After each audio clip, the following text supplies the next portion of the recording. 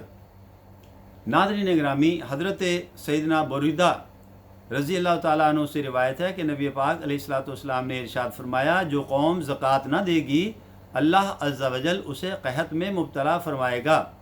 المعجم الاوسط، حدیث 4577، جلد 3، صفحہ 275۔ ناظرین گرامی، حضرت سیدنا امیر المومنین عمر فاروق اعظم رضی اللہ تعالیٰ عنہ سے روایت ہے کہ نبی کریم صلی اللہ علیہ وسلم نے ارشاد فرمایا، خشکی و تری میں جو مال تلف ہوتا ہے وہ زکوٰۃ نہ دینے کی وجہ سے تلف ہوتا ہے۔ حوالہ کنز العمال کتاب الزکوٰۃ، حدیث نمبر 15803، جلد 6، صفحہ 131۔ ناظرین محترم، کس پیداوار پر عشر واجب ہے؟ لہذا زمین کی کس پیداوار پر عشر واجب ہے؟ جو چیزیں ایسی ہوں کہ ان کی پیداوار سے زمین کا نفع حاصل کرنا مقصود ہو، خواہ وہ غلہ، اناج اور پھل فروٹ ہوں یا سبزیاں وغیرہ، مثلاً اناج اور غلہ میں گندم، جو، چاول، گنا، کپاس، جوار، دھان یعنی چاول، باجرہ، مونگ پھلی، مکئی اور سورج مکھی، رائی، سرسوں اور لوسن وغیرہ۔ اسی طرح ناظرین گرامی، پھلوں میں خربوزہ، آم، امرود، مالٹا، لوکاٹ، سیب، چیکو، انار، ناشپاتی، جاپانی پھل، سنگترا، پپیتا، ناریل، تربوز، فالسا، جامن، لیچی، لیمو، خوبانی، آڑو، کھجور، آلو بخارا، گرما، اناناس، انگور اور آلوچا وغیرہ۔ اسی طرح ناظرین محترم، سبزیوں میں ککڑی، ٹینڈا، کریلا، بھنڈی توری، آلو، ٹماٹر، گھیا توری، سبز مرچ، شملہ مرچ، پودینہ، کھیرا، ککڑی یعنی تر اور اروی، توریا، پھول گوبھی، بند گوبھی، شلغم، گاجر، چقندر، مٹر، پیاز، لہسن، پالک، دھنیا اور مختلف قسم کے ساگ اور میتھی اور بینگن وغیرہ، ان سب کی پیداوار میں سے عشر یعنی 10واں حصہ یا نصف عشر یعنی 20واں حصہ واجب ہے۔ حوالہ فتاوی ہندیہ کتاب الزکوٰۃ، باب السادس، جلد 1، صفحہ 186۔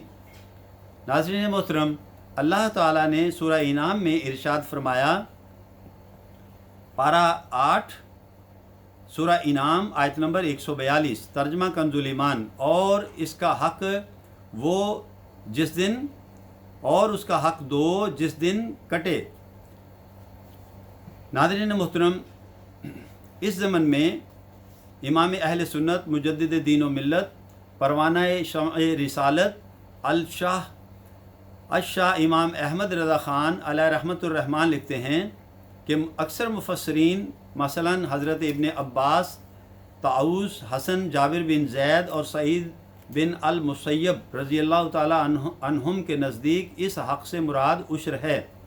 فتاوی رضویہ، مخرجہ کتاب الزکوٰۃ، جلد 10، صفحہ 65۔ نبی کریم صلی اللہ علیہ وآلہ وسلم نے ارشاد فرمایا ہر اس شے میں جسے زمین نے نکالا اس میں عشر یا نصف عشر ہے۔ حوالہ کنز العمال کتاب الزکوٰۃ باب الزکوٰۃ حدیث نمبر 15873 جلد 6 صفحہ 140۔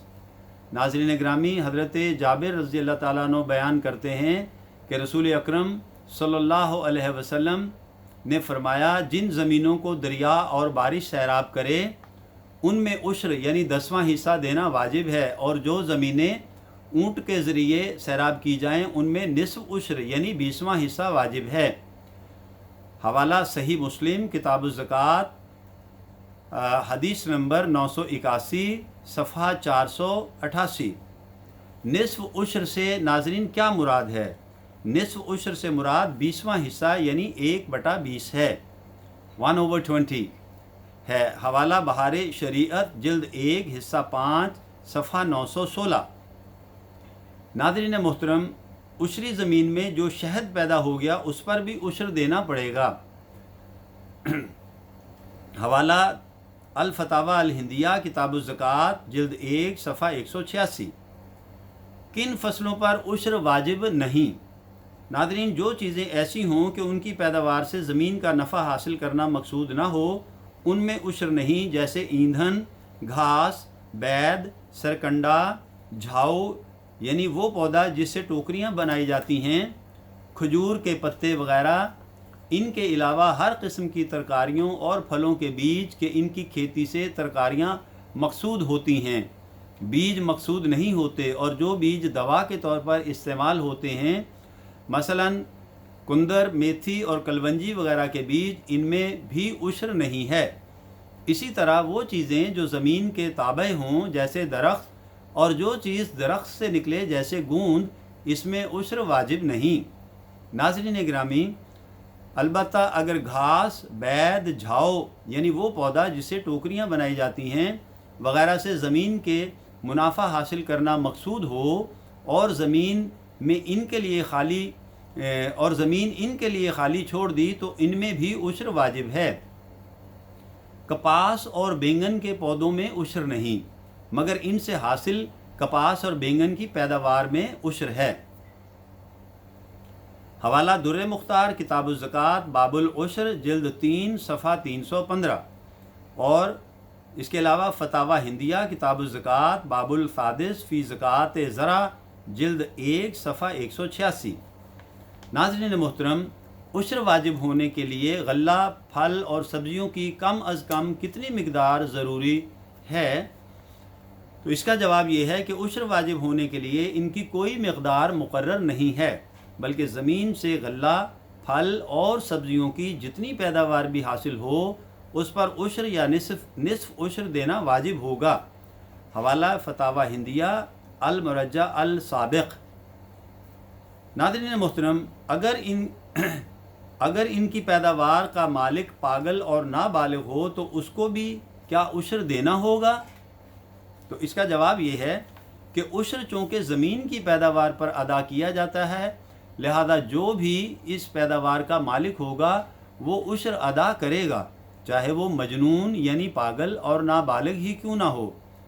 فتاویٰ ہندیہ کتاب الزکوٰۃ باب الفادث فی زکوٰۃ زرع جلد 1 صفحہ 185۔ ناظرین محترم، کیا قرض دار کو عشر معاف ہے؟